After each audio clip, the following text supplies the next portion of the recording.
Maligayang pagbabalik sa inyong lahat mga ka-farmers. Halos 2 araw tayong hindi nakapunta dito dahil nga busy at marami tayong inasikaso. Kasama na dyan yung pagpapakabit ng kuryente. Nag-attend kami ng seminar para makapagpakabit tayo ng electricity sa ating triangle house. At ito na nga, mayroon na tayong bidili na sahig. 5 piraso. At saka yung ating yero na binili. Kasama dito yung gagawin natin na bahay ng native na manok na ating aalagaan. Yan yung ating isasahig. At yung iba dito, gagamitin natin sa dingding. Siyempre marami na naman yung ating mga basher sasabihin mainit yan. Kung gagamitin ko yan na dingding sa taas mga ka-farmers, gagamitan naman natin ng foam. Paikot po yan. Para walang init na makakapasok. Kung mainit man, hindi ganun kainit. At lalagyan natin ng bintana. Pinilit yung ipasok dito yung motor kahit mabigat yung karga. Dahil kung iisa-isahin natin, ay sadyang napakabigat. Kaninang umaga, nauna dito yung aking brad. Nilinis niya yung ating loob ng ating triangle house. Malinis na. Next week mga ka-farmers, abangan nyo. Darating yung ating alagang native na manok. Meron tayong baby at meron pa iba. Kaya abangan nyo mga ka-farmers. Ito yung ating sahig na gagamitin. Since hindi naman ito malaking bahay, pwede na ito.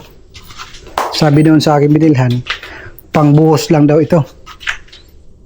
Sabi ko naman sa kanya, hindi naman ito makikita mga ka-farmers. Dahil pagkatapos nito, pag nakaluwag-luwag tayo, papadikitan natin ng binil. So hindi makikita ang lagay na crocodile. Kasi hindi magandang tingnan na mayroong buhaya mga ka-farmers. Na ano ko, pag nakakita ko ng buhaya, medyo allergic ako mga ka-farmers. Kayo? Allergic ba kayo or gusto niyo yung buhaya? Kayo nang bahala. Basta ako mga ka-farmers, grabe yung pawis ko sa paghahakot ng yero na ito. Akala nyo relax na relax sa pagbumotor pero pigil na pigil. Hindi nyo nakita lahat ng eksena. Bawat ilang kilometro ay humihinto ako para ayusin yung tali dahil dumadaos-dos.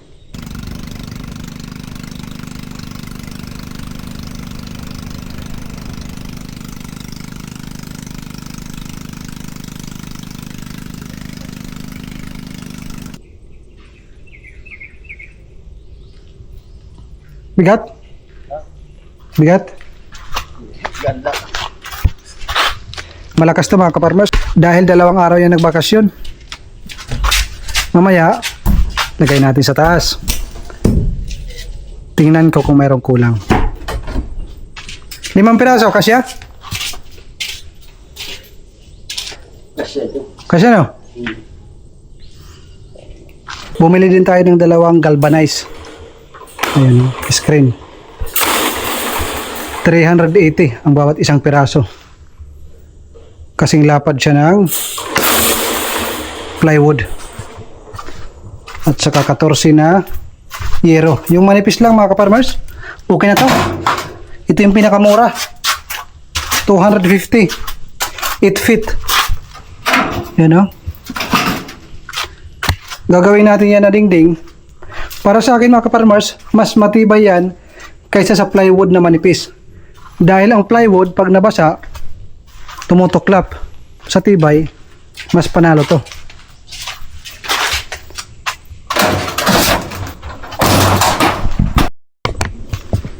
Akyat natin yung ating gagawing sahig.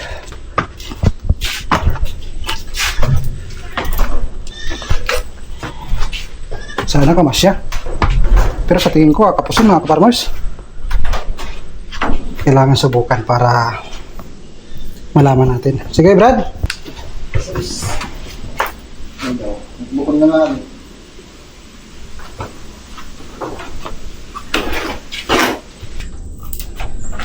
Mahirapan yung pag-akyat, mga kaparmers. Okay. Again.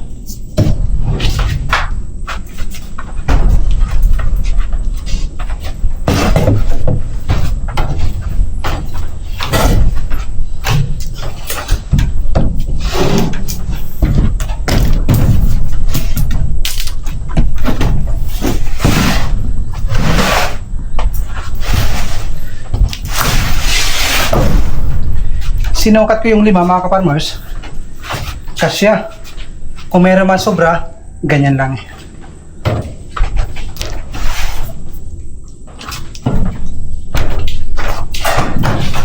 Tibay oh. Muyo ko yung lang ng konti. Pero pwede na. Makalimedyo na. Sigurad, last. Na makaluwag-luwag tayo.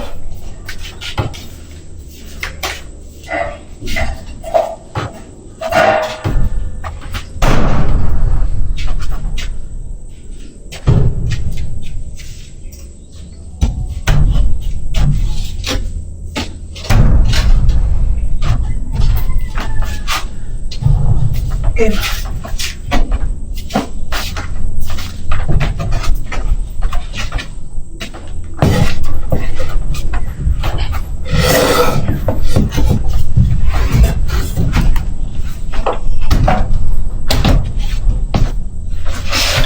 Okay.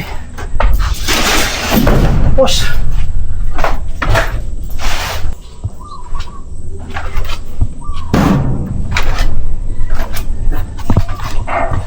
Limang piraso. Ang bawat isa nito is 1,112 ang bawat isa.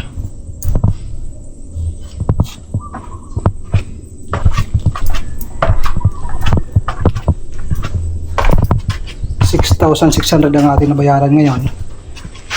Dalawang galvanize, 14 piraso na 8 feet na yero, 250 ang bawat isa. Tsaka 5 na plywood.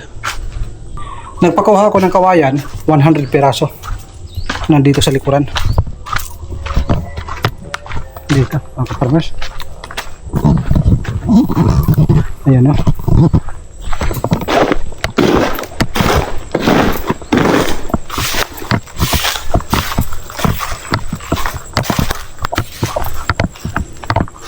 Ayan yung ating ididingding sa ibaba.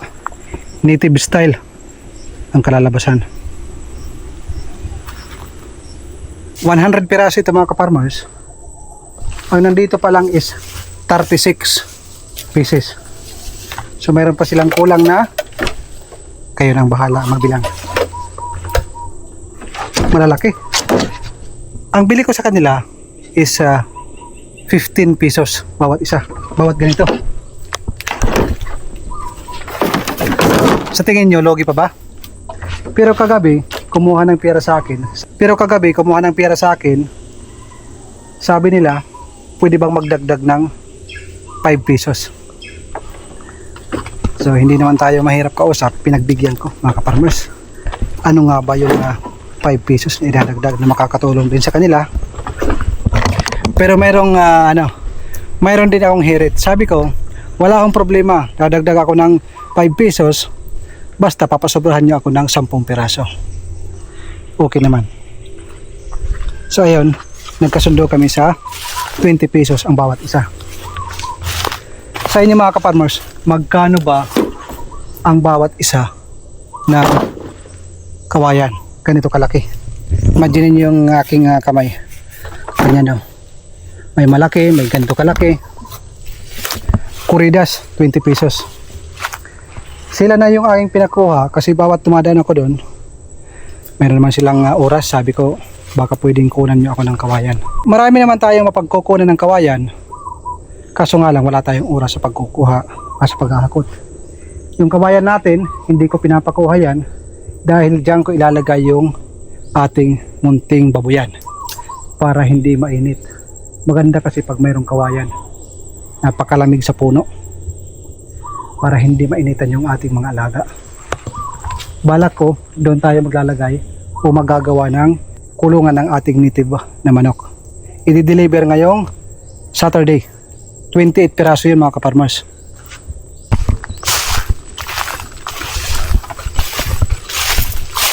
Hindi biro ang pagsisimula sa farm. Medyo nakakapagod na may kasamang kunting stress. Pero lahat ng trabaho mga ka-farmers, yung pagod at yung stress ay nandyan lang yan. Nasa sa atin na lang yan kung paano natin i-manage, paano natin gagawin. Na-inspire lang ako pag nakikita ko yung ating triangle house. Sa una, pangarap lang kita. Pero ngayon, dahan-dahan na natutupad.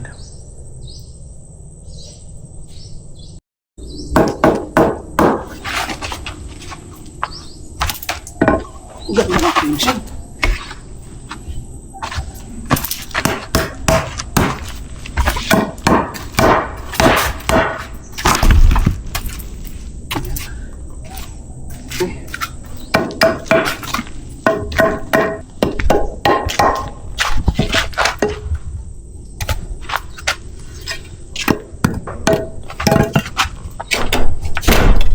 Aray, tanggalin natin para makita natin yung finishing niya.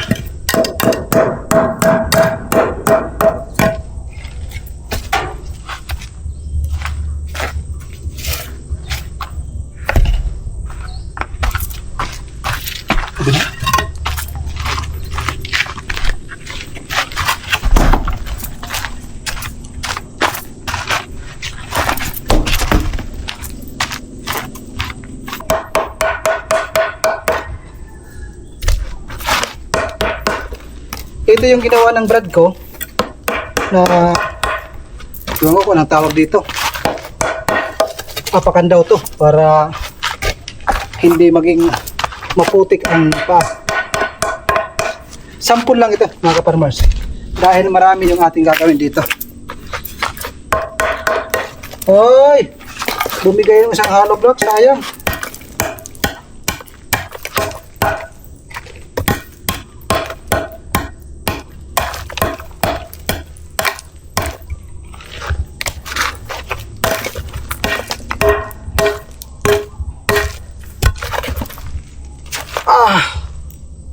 So may ano,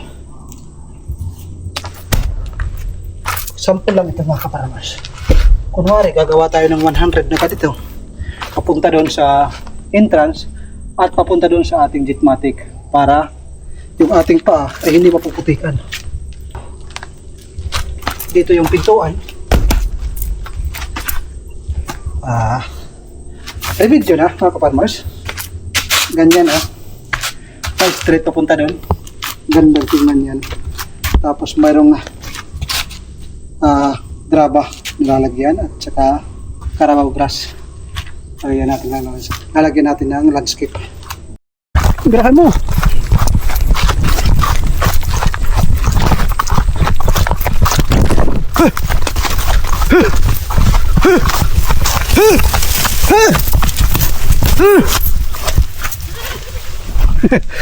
Lagi! Tantan mo!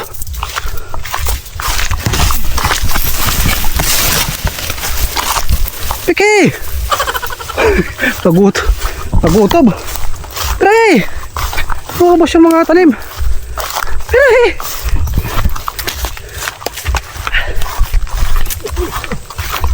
Yan yung mahirap mga ka-farmers. Pag mayroon tayong mga kapit na bahay na mayroong mga alaga pero mga pasaway, hindi nila maintindihan na yung ating mga tanim pinaghirapan natin.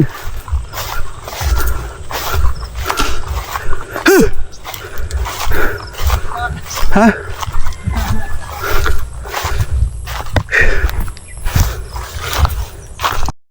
Uubusin yung ating Madre de Agua mga ka-farmers. Pag natikpan ng kambing, babalik-balikan yan. Kaya hindi pwede na walang tao dito sa ating farm. Malalaki na sayang.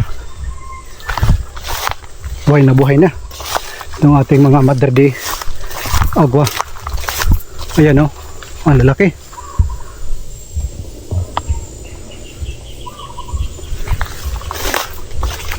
Maganda pa naman ang dahon. Sa una mga ka-farmers, mayroong bahay dito pero inabandon na dahil mayroong sabi-sabihan, mayroong kuro-kuro na mayroon lang nagpapakita dito na malaking tao. Ayan o. Dating may figure yan dito mga ka-farmers. Ayan o. Ito yung bahay na inabandon. Doon sa likuran is figure yan. Ayan o. Yung mga taga rito nagsasabi kaya daw inabandon yan dahil mayroong taong malaki na nagpapakita. Ewan ko lang kung totoo. Sa buong buhay ko hindi pa ako nakakita ng multo. Mas nakakatakot yung kapwa tao. Yung multo mga ka-farmers, kahit doble-doblehin pa yan, titindig yung balahibo ko pero hindi ako tatakbo niyan mga ka-farmers.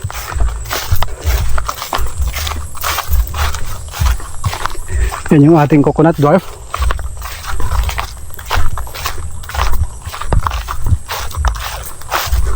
Kung hindi ko yan nilagyan ng tain ng kalabaw, yung mga dahon ito sa una, siguro wala itong natitira kahit isang piraso dahil nga sa mga kambing na yan. Simula na naglagay tayo ng dumi ng kalabaw, ayan, hindi na kinain. Na nagsimula tayo ditong magtayo na ng bahay, nag-spray tayo ng insecticide sa ating coconut dwarf. Ayun, green na green yung mga dahon na. Hindi na pinamumugaran ng insekto. Ito yung aming gagamitin na poste para sa native house ng ating mga manok. Ayan, doon pa yung isa. 6 na poste yung ating gagawin.